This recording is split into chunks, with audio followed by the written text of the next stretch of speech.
मुक्ताचं दुर्लक्षच झालं ना तुझ्याकडे. काळजी घे, हिस्ट्री रिपीट व्हायला नको.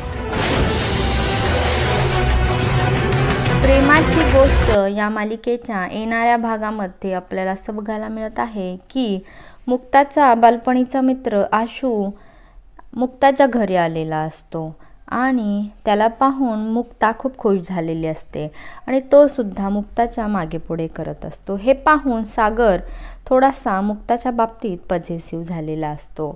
त्याला हे अजिबात आवडत नसतं की आशू मुक्ताच्या मागे मागे करत आहे आणि मुक्तासुद्धा त्याला फारच इम्पॉर्टन्स देत आहे. हे पाहून सावनी सागरला म्हणते की मुक्ता तुला काहीच इम्पॉर्टन्स देत नाही आहे, तर हिस्ट्री रिपीट व्हायला नको आहे असं म्हणून सावनी सागरला चिडवून देते आणि सागरसुद्धा प्रचंड चिडलेला आपल्याला पाहायला मिळतोय.